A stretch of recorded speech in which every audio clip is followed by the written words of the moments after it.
The black flag often bothers people, probably by design, and we're looking here at an example from a protest in Hong Kong 2020 to which we will return by the end.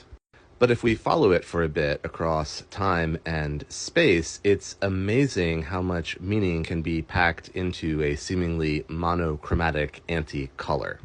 What was your first encounter with the black flag? Think for a moment.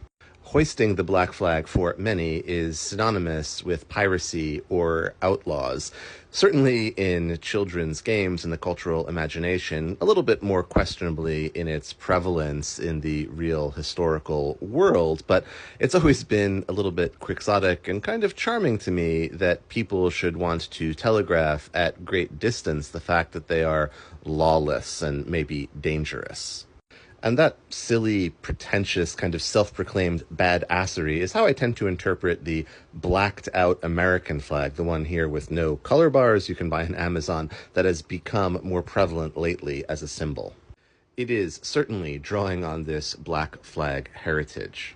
A more discomfiting appearance of the black flag, though, for many, especially in the West and among progressive circles, was in the protest movements, and here we are in the 1960s in France, and you can see that black flag has appeared among the red. This was the black flag of anarchism, and anarchism has a long and intertwined history with socialism and left-wing politics, and the black flag itself had been a symbol for a long time. Its appearance here, though, bothered people. It worried them. Did it mean they were being outflanked to the left if you are one of the people waving a red flag? Or, as some thought, was there a horseshoe danger of a way in which the left and the right might be merging in this moment? But more recently, maybe for a generation now, the black flag has had a different association for many, and that is with Islamic extremism. And we're looking here at a supporter of the Islamic State in Raqqa 2014. But this was hardly their innovation. They traded on their own deep tradition in which the Abbasids had flown the black banner as a symbol of their revolution to overthrow the caliphate and replace it with their own in the 8th century. But even the Abbasids were thinking deeper. Of the black flag hadith, there are several variously attested about an army coming from Khorasan, a kingdom of the east, under the black banner. 3 will fight one another for your treasure, each the son of a caliph, but none will gain it. Then the black banners will come from the east, and they will kill you in an unprecedented manner. When you see them, pledge your allegiance to them, even if you have to crawl over ice. For that is the caliph of Allah, the Mahdi. And so that's an apocalyptic vision of death, but also of salvation, because the Mahdi is the one that's going to deliver us from injustice in this world.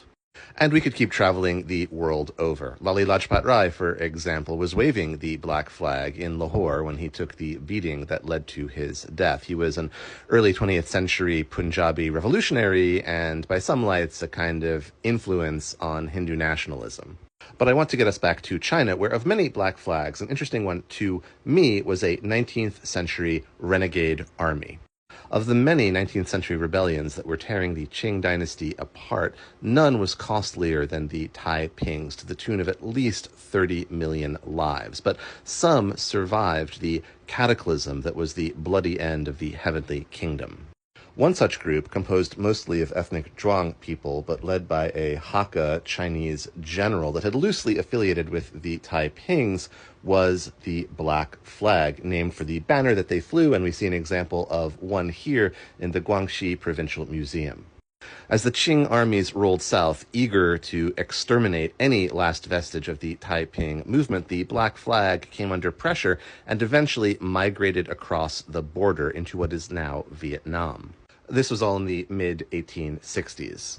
Mostly, they made a living through banditry and extortion in this marginal march area, but did actually help out the Vietnamese government, in part by enthusiastically killing lots of ethnic Hmong people, that is the Miao Tzu, who were their traditional ethnic rivals back home as well.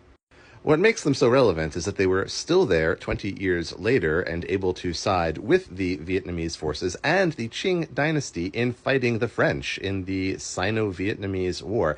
And for their service there, and even later participation in 1895, at this point it was a remnant and geriatric group of men resisting the Japanese takeover of Taiwan, they've been kind of a little bit red-washed, I guess, in nationalist historiography and seen as an anti-imperialist fighting force. How much, if any, of these influences are at play in the choices made by Hong Kong protesters here, for example, in 2020? You can decide. These protests had other colors, including yellow, and other symbols, but it is the black that really strikes me. These included the Black Bauhinia flag, and you are seeing here at the left the orthodox flag of Hong Kong, the red field and an outline of a Bauhinia flower on it. The choice, and this is just my opinion, of the Bauhinia flower, a sterile hybrid that bears no seed, to serve as the symbol of this great Sino-Western mixed-cultured city was always a little questionable. But in the center is an example of what some protesters created, and that is a black flag where the Bauhinia has a couple of its petals wilted. And, part of the framing of this whole documentary is to kind of ask the question of, what is Hong Kong's true color? Whatever your answer, you can see that the Black Bauhinia flag is communicating powerfully. But back to our friend here. The flag has some interesting choices. You see the text, and the call is for the liberation of Hong Kong as the kind of revolution of our times. The vocab, though, is particular. Now, on the mainland, ever since 1949, with the Communist Revolution, liberation has been a major building block of discourse. And so often, even in protests on the mainland, people will turn to that kind of language and turn it against the state that they disagree with, making a kind of claim that the promise of liberation has yet to be delivered. This flag, though, eschews that language entirely, and liberation here is used in the sense it was in the 1940s when, for example, describing Taiwan, which went from being a part of the Japanese Empire to the Republic of China in 1945. And so, in a certain subtle way, it's putting Hong Kong in that same frame, but also kind of rejecting the mainland language of liberation. The anti-COVID protesters in Beijing, Shanghai, and elsewhere who held up those blank white sheets of paper, also anti-language, monochrome, anti-colors, I think would understand this kind of tactic. So, angry Americans, anarchists, ISIS, Hong Kong protesters, Taiping remnants, or just pirates.